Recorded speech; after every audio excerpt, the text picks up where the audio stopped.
Hello friends, મારી channel હોમી ફૂડ્સમાં આપનું સ્વાગત છે। આજે આપણે કાઠિયાવાડી સ્ટાઇલ કઢી બનાવવાની રેસીપી જોશું। આ કઢી બનાવવા માટે અહીંયા આ સાઇઝના 4 થી 5 વાટકા જેટલી છાશ લીધી છે। હવે 1 વાટકા દીઠ 1 ચમચી જેટલો ચણાનો લોટ લીધો છે। અહીંયા આપણે આખી ચમચી નથી ભરવાની, પરંતુ આ રીતે આપણે અડધી ચમચી થાય તે રીતની ચમચી લેવાની છે। હવે અહીંયા તમે છાશની બદલે દહીં પણ લઈ શકો છો। તો તમે અહીંયા જો 4 થી 5 વાટકા જેટલી કઢી બનાવવા ઈચ્છતા હોય તો 1 વાટકો દહીં અને તેની સામે 4 થી 5 વાટકા જેટલું પાણી એડ કરીશું। તમે આ રીતે 1 વાટકા દીઠ આટલો લોટ રાખશો તો તેનાથી પરફેક્ટ ટેક્સચર સાથે કઢી બનશે। તેનાથી ખૂબ ઘાટી કે ખૂબ આછી કઢી નહીં બને। હવે આપણે આ મિશ્રણની અંદર 1 ચમચી જેટલો ગોળ એડ કરી દઈશું। કાઠિયાવાડી કઢી થોડી ખાટી મીઠી હોય છે, તેથી આપણે તેમાં થોડો ગોળ એડ કર્યો છે અને તેમાં થોડી એવી હળદર એડ કરી છે। હવે આ બધી જ વસ્તુને ગઠોડા ના રહે તે રીતે સરસ રીતે હલાવીને મિક્સ કરી દેશું। અહીંયા કઢી બનાવવા માટે ખાટી છાશ અથવા તો ખાટું દહીં જ લેવાનું છે, જેથી તેનો ટેસ્ટ ખટ મીઠો ખૂબ જ સારો આવે છે।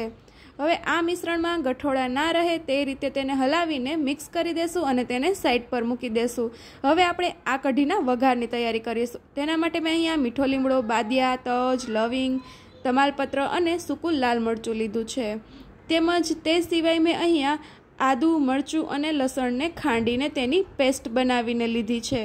તો હવે આપણે વઘાર માટે એક વાસણની અંદર 1 ટેબલસ્પૂન જેટલું તેલ ગરમ કરવા મૂકીશું।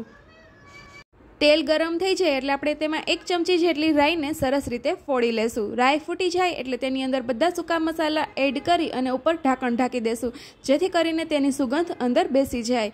હવે આપણે તેની અંદર 1 ચમચી જીરું અને અડધી ચમચી અથવા તો 1 ચપટી જેટલી હિંગ એડ કરીશું। ત્યારબાદ આપણે તેની અંદર આપણું જે ચણાના લોટનું છાશ સાથે મિશ્રણ તૈયાર કરેલું હતું તેને એડ કરીશું। આ મિશ્રણ જ્યારે તમે વઘારની અંદર એડ કરો ત્યારે ગેસની ફ્લેમ એકદમ સ્લો રાખવી અથવા તો ગેસને બંધ કરી દેવો, જેથી કરીને આપણું જે કઢીનું મિશ્રણ છે તે ફાટી ના જાય। ફૂલ ગેસ ઉપર તમે છાશ એડ કરશો તો છાશ ફાટી જશે। ત્યારબાદ આપણે તેની અંદર લસણ, આદુ, મરચાંની પેસ્ટ એડ કરી દેશું અને સ્વાદ અનુસાર નમક એડ કરી દેશું। અહીંયા મેં લસણ, આદુ, મરચાંની પેસ્ટને છાશ એડ કર્યા બાદ એડ કરી છે। તમે ઈચ્છો તો તમે વઘારમાં શરૂઆતમાં તેલમાં પણ એડ કરી શકો છો, પરંતુ આ રીતે ઉપરથી એડ કરવાથી તેનો ટેસ્ટ ખૂબ સારો આવે છે। ત્યારબાદ આપણે તેમાં ધાણા જીરું પાવડર એડ કરીશું અને આ બધા જ મસાલાને કઢીમાં સરસ રીતે હલાવીને મિક્સ કરી દેશું। ત્યારબાદ આપણે આ કઢીને આ રીતે હલાવતા જશું અને ફૂલથી મીડિયમ ગેસ ઉપર પાકવા દેશું।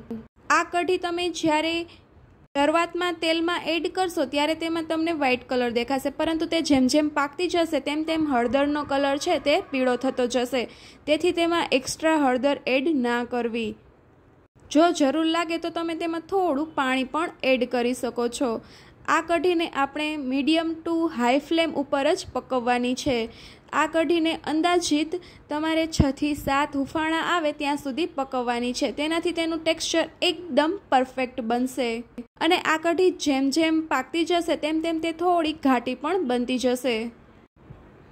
તમે જોઈ શકો છો કે કઢી જેમ જેમ પાકતી જાય છે તેમ તેમ તેનો કલર છે તે પીળો થતો જાય છે। તો આપણી આ કઢી પાકે ત્યાં સુધીમાં જો તમે મારી ચેનલને સબસ્ક્રાઈબ ના કરી હોય તો ચેનલને સબસ્ક્રાઈબ કરી બાજુમાં આપેલા બેલ આઇકનને પણ પ્રેસ કરી દો, જેથી કરીને મારા નવા વિડીયોની અપડેટ તમને મળતી રહે। કઢી જેમ જેમ પાકતી જશે તેમ તેમ વાસણની ફરતી સાઈડ છે ચણાનો લોટ છે તે ઘટ જામતો જશે।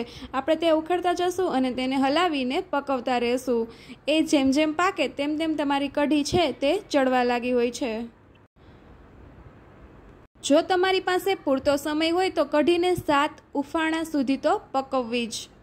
હવે જો અહીંયા તમારું છાશનું પ્રમાણ છે તે ખાટું ના હોય, એટલે કે છાશ બહુ ખાટી ના હોય, તો તમે તેમાં ઉપરથી લીંબુનો રસ પણ એડ કરી શકો છો।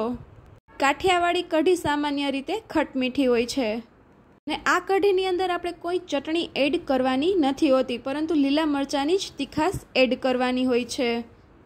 આ રીતે આપણે કઢીને હુંફાળો આવે ત્યારે ગેસની ફ્લેમ થોડી સ્લો કરી ફરીથી ફૂલ કરી અને 7 હુંફાળા સુધી પકવતા રહેશું. તો હવે તમે જોઈ શકો છો કે કઢી છે એકદમ સરસ રીતે પાકી ગઈ છે અને ઘટ પણ થઈ ગઈ છે. તો આપણી આ કઢી છે તે સર્વ કરવા માટે તૈયાર છે. આપણે આ કઢીને ગરમ ગરમ જ સર્વ કરવાની છે. આ કઢીને સામાન્ય રીતે ખીચડી સાથે સર્વ કરવામાં આવે છે, પરંતુ તમે ઈચ્છો તો રોટલી, ભાખરી, રોટલા જોડે પણ ખાઈ શકો છો. કાઠિયાવાડી કઢી રોટલા જોડે ખાવાની પણ ખૂબ જ મજા આવે છે. તો તમને મારી આ કઢી બનાવવાની રેસીપી કેવી લાગી તે મને કમેન્ટ કરીને જરૂરથી જણાવજો. ને તમને મારો વિડીયો પસંદ આવ્યો હોય તો તેને લાઈક અને શેર કરવાનું ભૂલતા નહીં. Thank you.